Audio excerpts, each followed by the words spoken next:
Tonight I'm gonna show you how I make a homemade pizza from scratch, starting from the base and the sauce.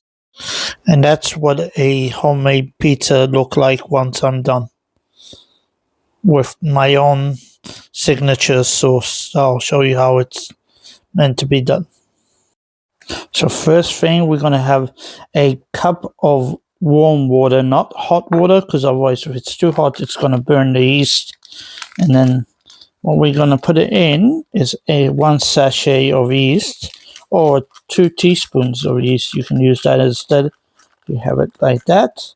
And then all I'm putting is 1 teaspoon of sugar, and the sugar is because the sugar feeds the yeast. So I'm just taking 1 spoon of sugar. Make sure it's a full whole sugar, and then you just mix it up, stir it till it's all together, and leave it aside for 5 to 10 minutes, just till the yeast starts bubbling. So with the flour, I'm gonna measure 300 grams of flour. Pour as much as I can to get close enough. It's a bit too much. Yeah, maybe a tiny bit less. Alright, so that's 300 grams of flour. And what we're gonna do, now that we got our measurement, we are going to combine the yeast mix that we did and a pinch of salt as well. So just a tiny bit of salt, because salt can kill these, so we try not to put too much, just a tiny bit. And all I'm doing is pouring my mix into it. We just did. And we're just gonna mix everything together to combine it. Now, if you guys feel it's, after you mix it, that it's too wet, or do you need to add, you can always add a tiny bit of water to it as well, or more flour. Depends on how you feel, but that's basically how you make it. So I'll show you once it's all combined what I do next. So when you notice the dough is all mixed up and there's not lots of water and it's kind of sticky like this, you know it's ready to be moved to the other bowl. And what I like to do is take another clean bowl, put some oil on the bottom of it, and then just run the dough straight onto it like this, so we can combine it. Now the dough doesn't have to be perfect at this moment, just need to be combined. And then once the dough is on here, a lot easier to use. So what I like to do is use water on my hands and just make sure it's not sticking onto it, and just run it like this. You know it's not sticky onto it. And then you just shape it a little bit and you leave it there, and all you do is cover it just like this. And then you can do it in the next half an hour. You can make a pizza, or you can leave it for overnight. I like to leave it overnight, and that lets it rise a lot more, and it lets the yeast work a lot better. Alright, I left the dough to rise overnight, and as you see it risen quite a lot, and as you see it's quite doughy and nice. What I like to do is scrape the edges all around. I'm going to take the dough out in a second. We're going to put it on our counter. So what I like to do, take some flour, just flour the counter.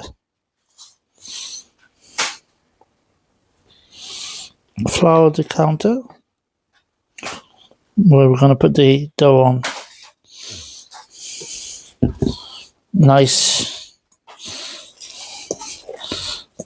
Nicely.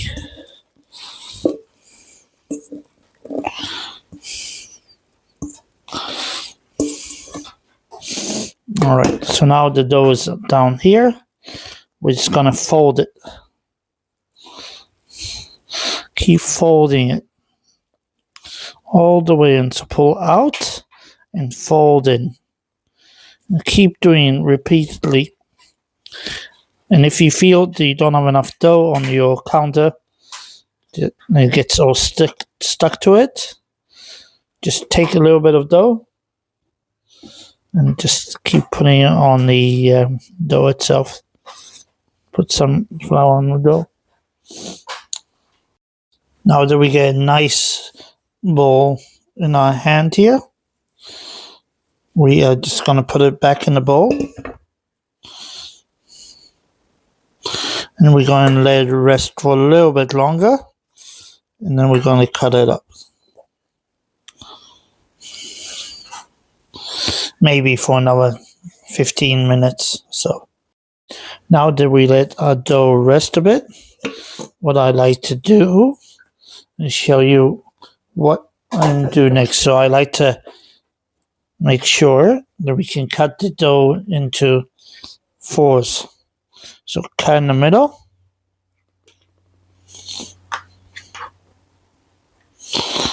Cut in the middle. Break it up. And then cut again. So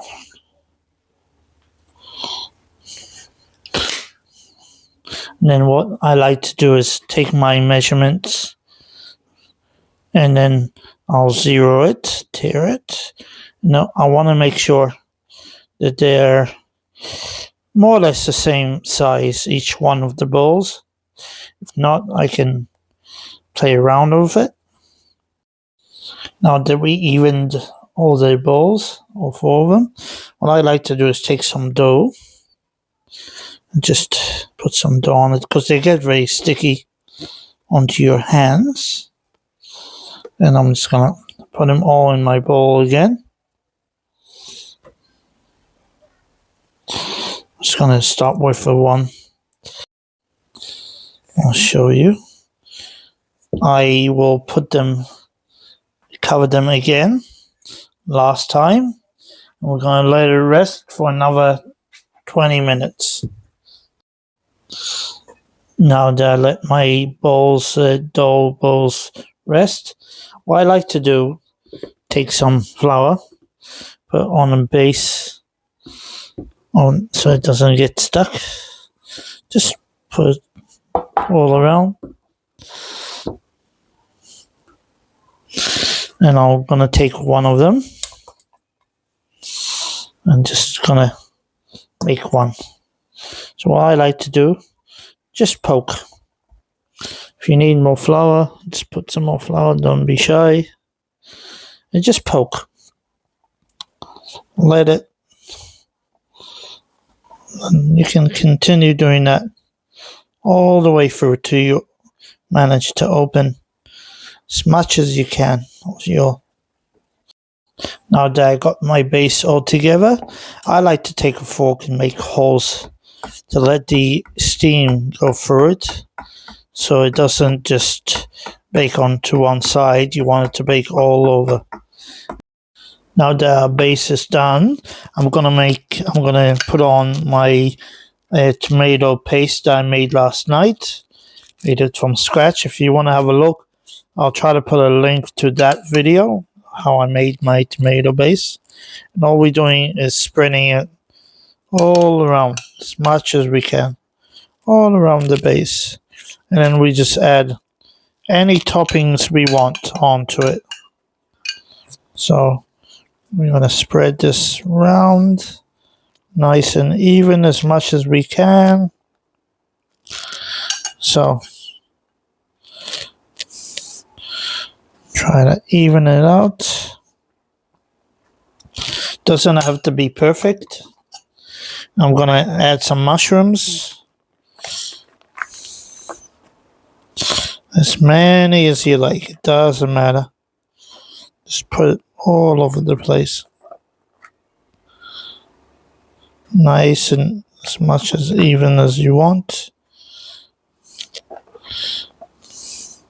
And then what I'm gonna do, I'm gonna take some chicken that we had the other day, just a little bit chicken, spread that out.